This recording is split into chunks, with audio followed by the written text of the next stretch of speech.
Hey family, welcome to the Recalibrate podcast. It's your host Esther Glory, and this is a new episode. Hi guys, and welcome to this week's episode of the podcast where we'll be talking about how important it is to make sure that you have a community that reflects your faith, that helps to grow your faith, that challenges your faith. And so we'll be talking about communities of faith or a community for faith. And we'll be looking at a template that we should be having for our faith communities. And I think I'm really excited for this week's episode. If you haven't already, then make sure you are subscribed and you rate and review on whatever platform you're listening to us on or watching us on if you are on YouTube. And make sure that you leave a comment. Leave a comment and let us know what your thoughts were on each and every single episode, including this one. I can't wait to dive right in, so let's go. I'm going to start off with the random musing of my heart for this week's episode. And I think the random musing of my heart for this week's episode is I admire overcomers. I admire overcomers.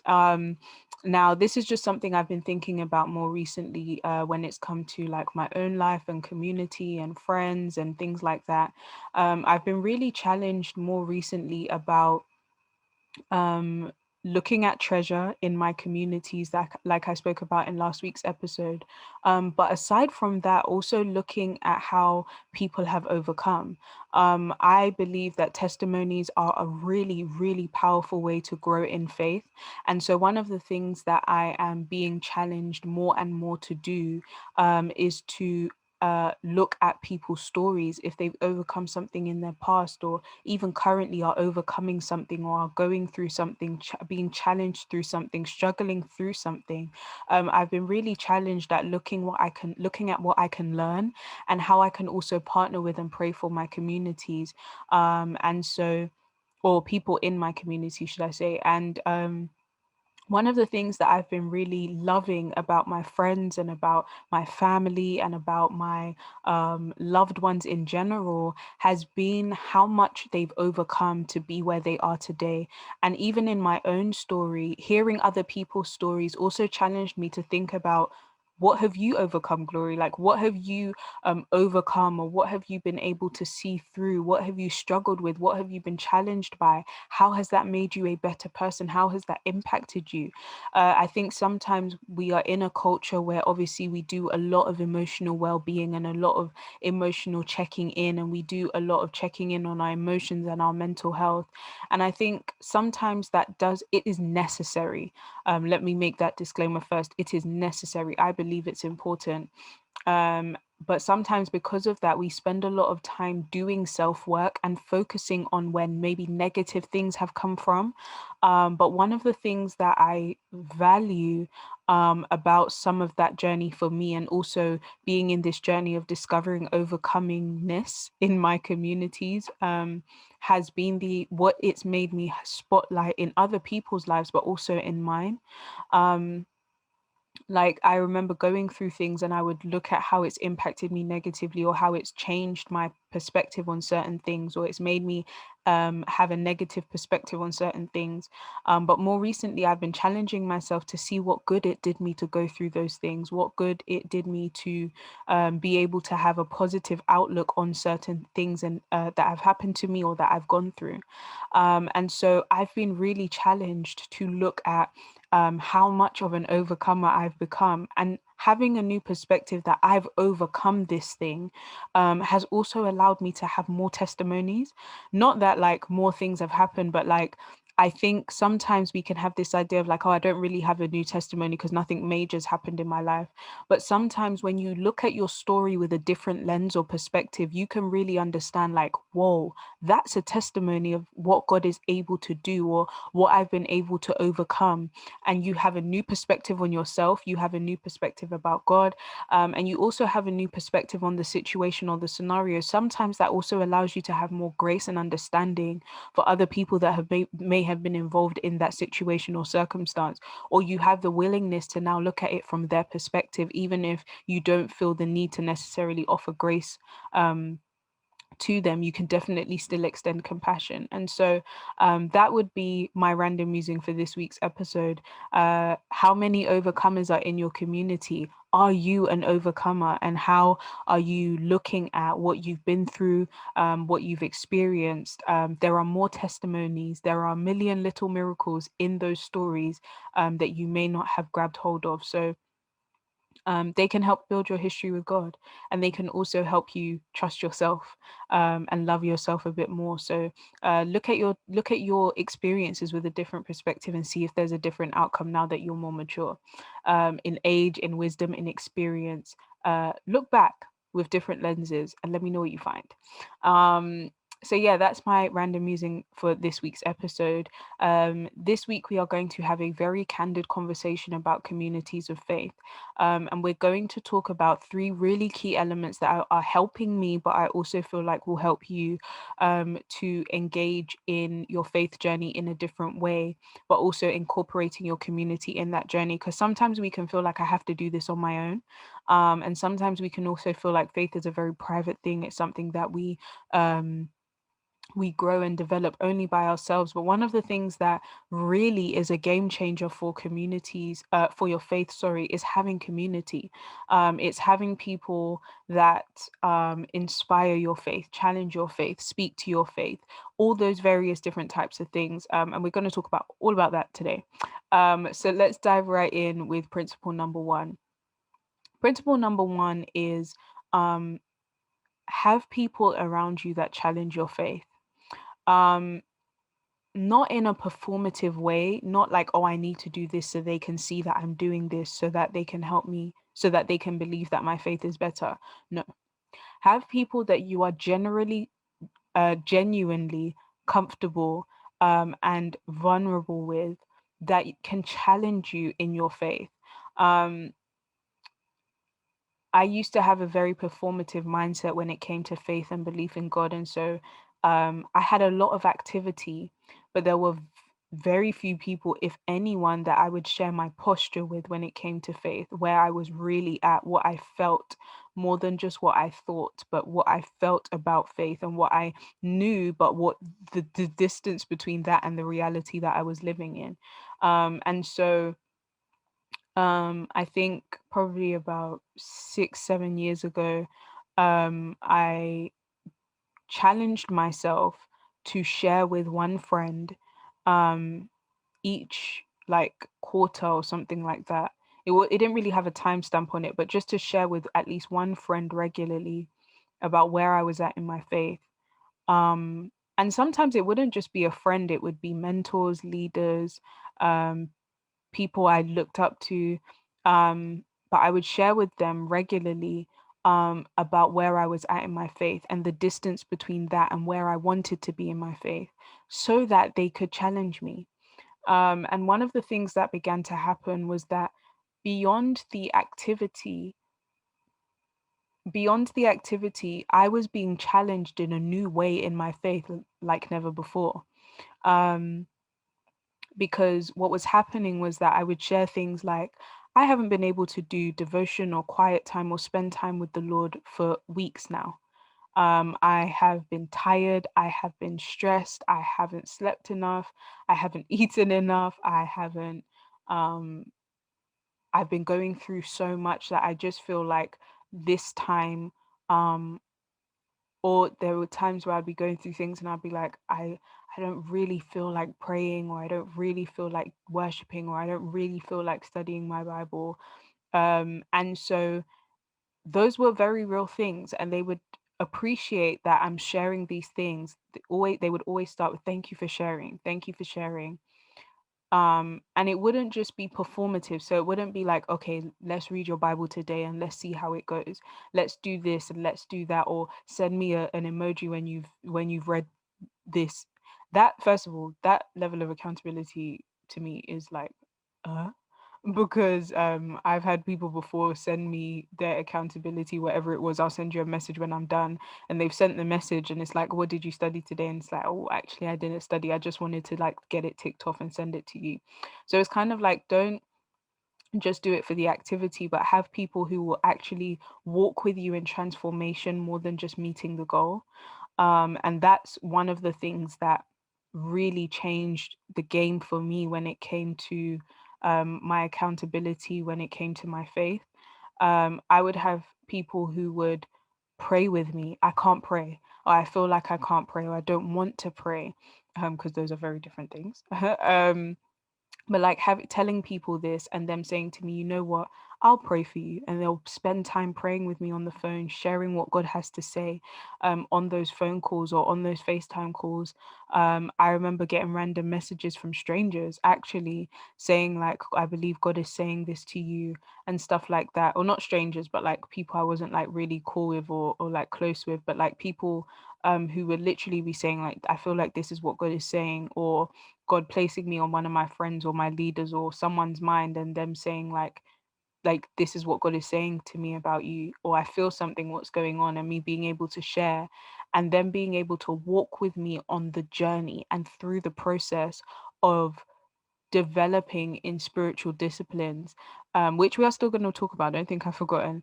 But I think it's really important to be on a journey of transformation with someone when it comes to accountability, versus just teaching them not to do the thing, or to do the thing that they need to do, to get to an end goal. So, for example, if somebody's saying, okay, I lie a lot or something like that.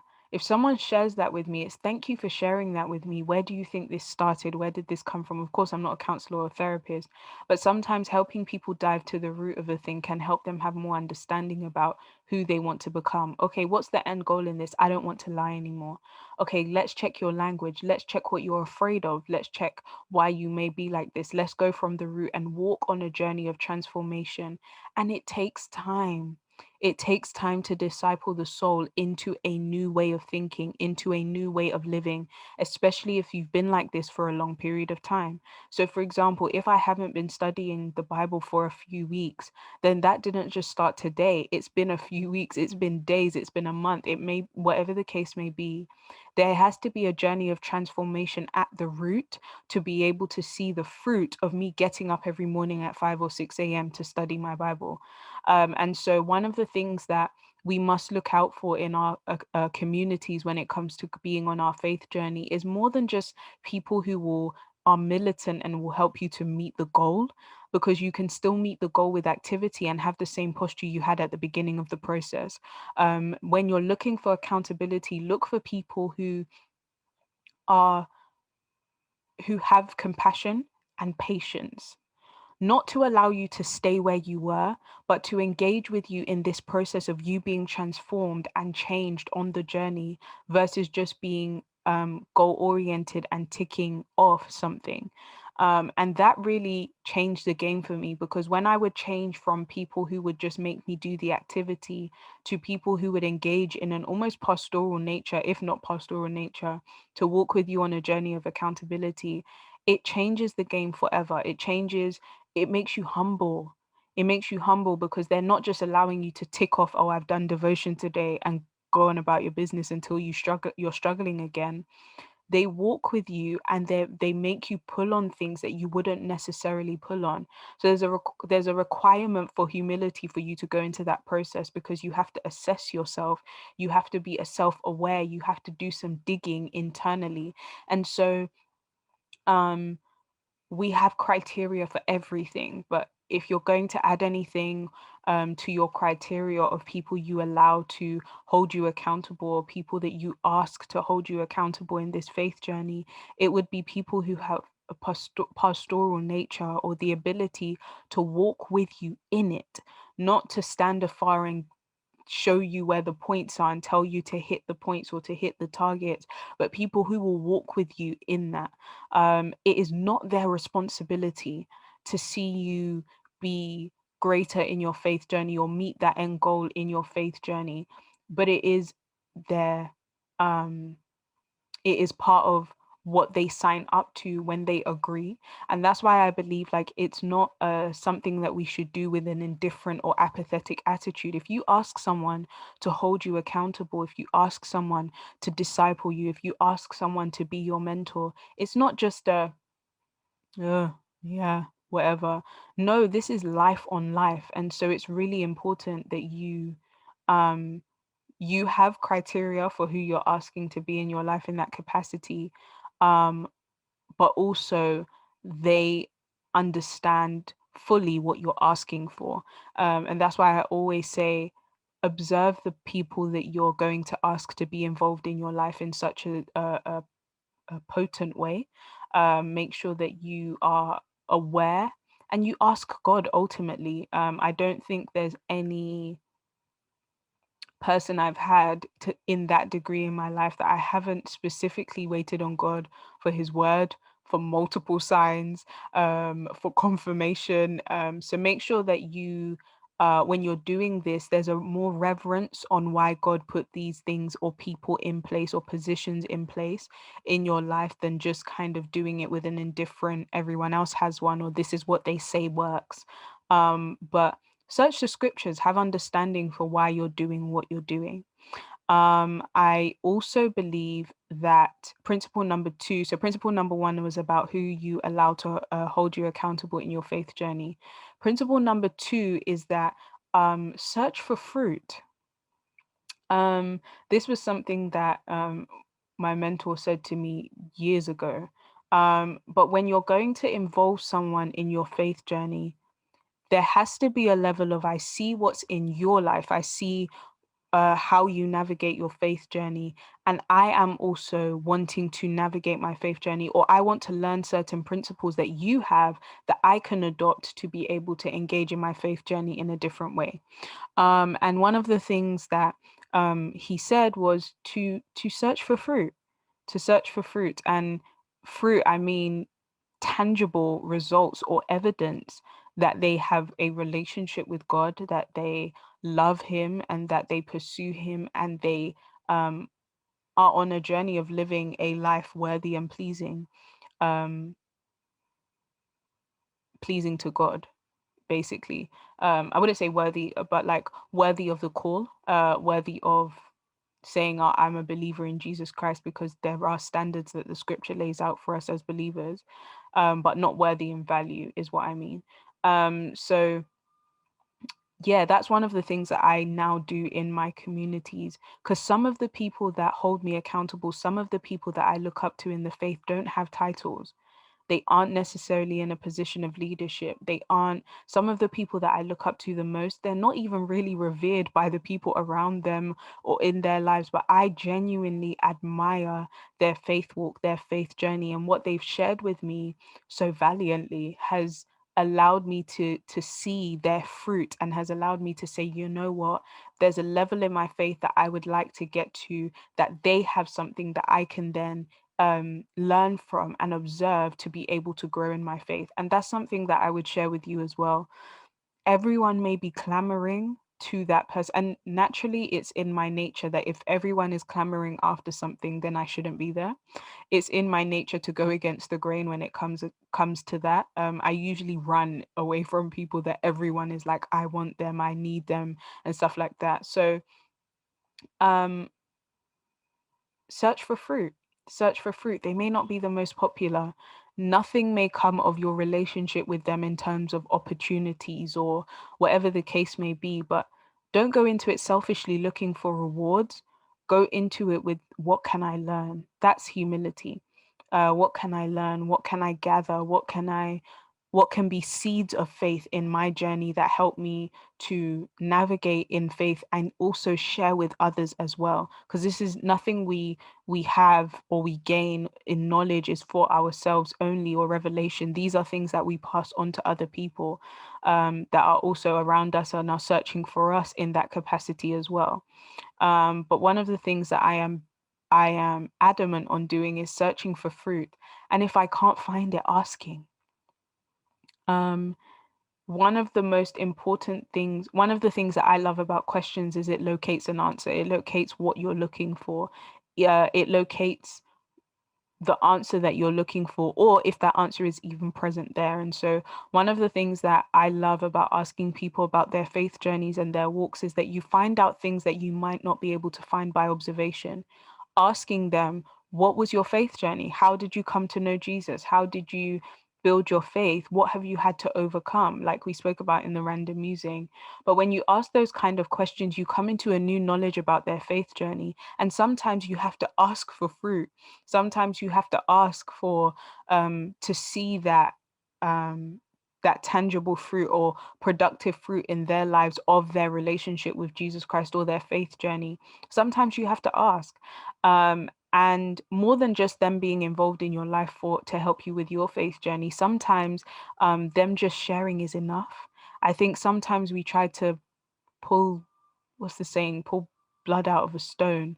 We try to pull more than there needs to be, because sometimes there's this hyper emphasis on relationships, on clout, on those different kinds of things, and that's not necessary. Sometimes you just need to hear the story and your life will be forever changed.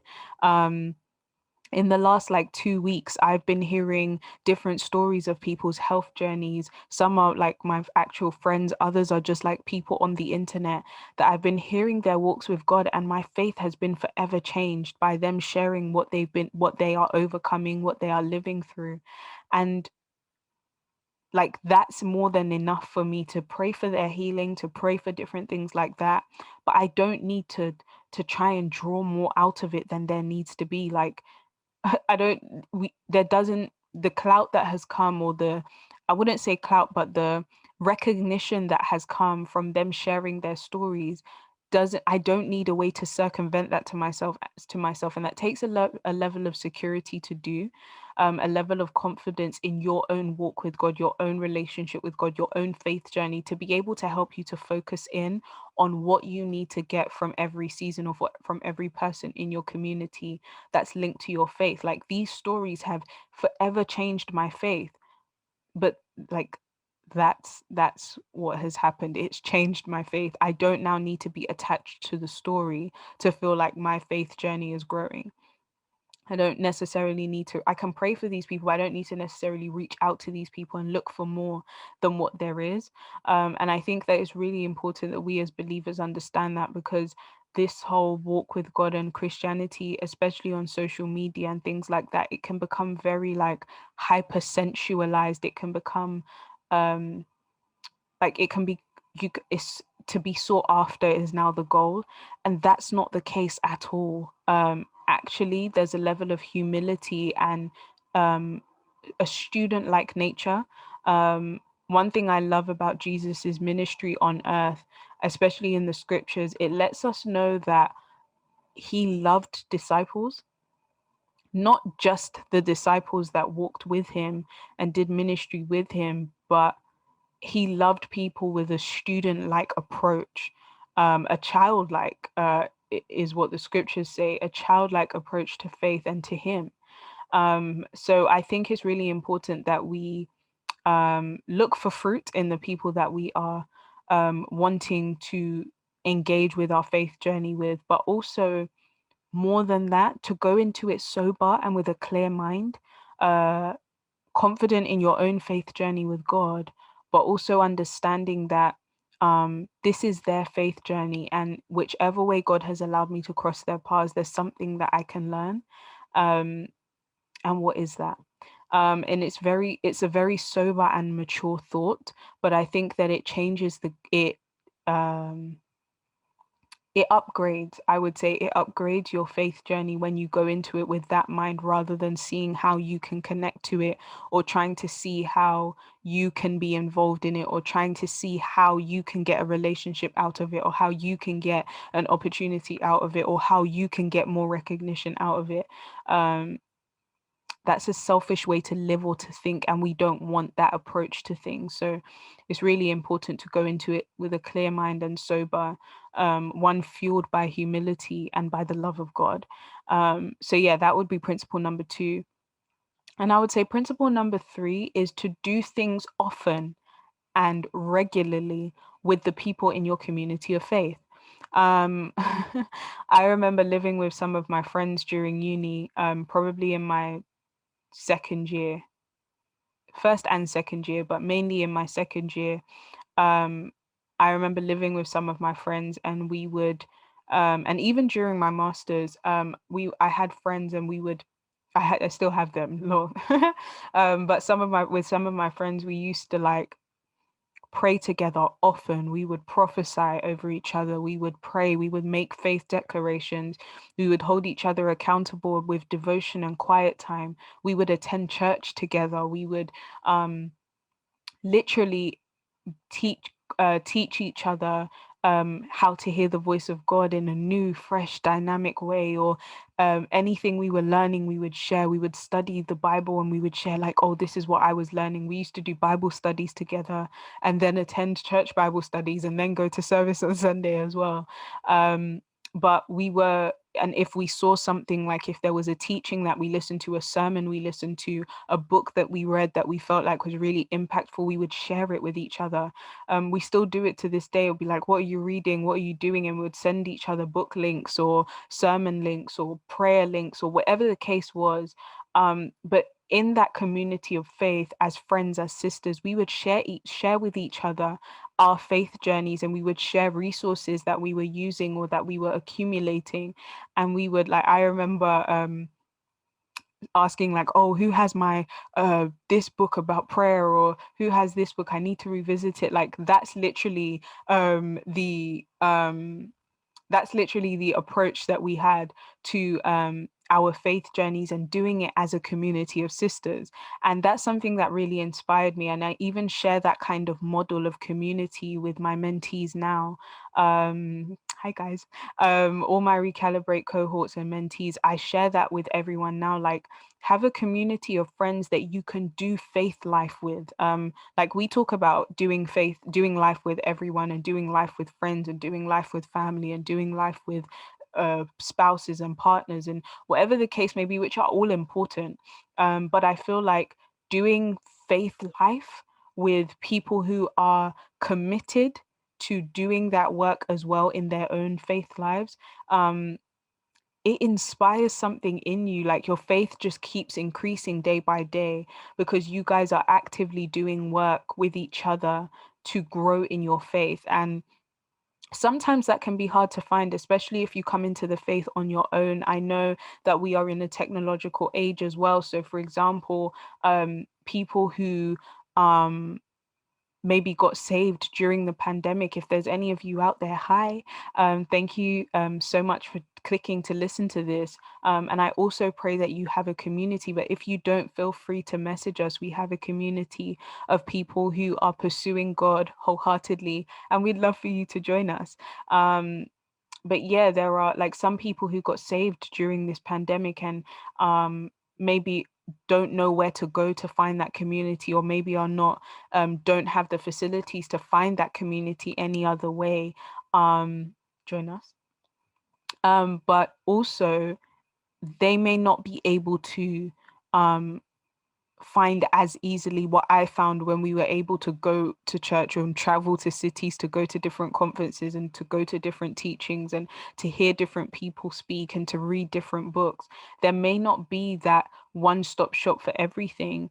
And so sometimes it can prove harder. But I would say three things, three separate things. I would say, number one, Google is your best friend. You can Google books about different things, and you can find books on different things by just Googling things when it comes to resources. But I would say, go to communities of faith that are online. So for example, if you've gotten saved during the pandemic and you're looking for discipleship and things like that, Google places that are doing courses on the foundations of the scripture. Google churches that are teaching on these things. Google online communities such as Recalibrate that have community products, but also have communities of people that are pursuing their faith that you can do this with.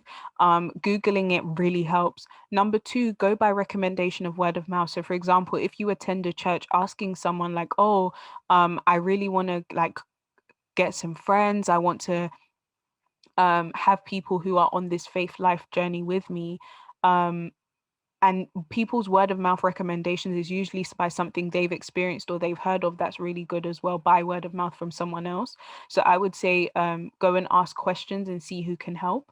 And I would say also, number three is to challenge yourself to go outside of your comfort zone, because sometimes what happens is when we go into spaces of communities of faith, we naturally gravitate to the people who remind us of ourselves or who we have more in common with. But sometimes going out of your comfort zone and just speaking to different people can put you in contact with people who may not have many commonalities with you outside of the fact that you guys share the same faith, which is perfectly fine. And you can build relationships with those people and grow in your faith life with those people as well. Those are three things I would say have really helped me, finding online communities of faith and being in a community of faith. I love my church. I've been attending it for 4 years. Now, and one of the things that I love is the teaching and the community aspect of like the community aspect of people doing faith life journeys together. And that's one of the things that's forever changed my my view and outlook on my faith life journey, and the fact that I don't have to do it alone. And I feel that for someone, you don't have to do this alone. Don't take the pressure.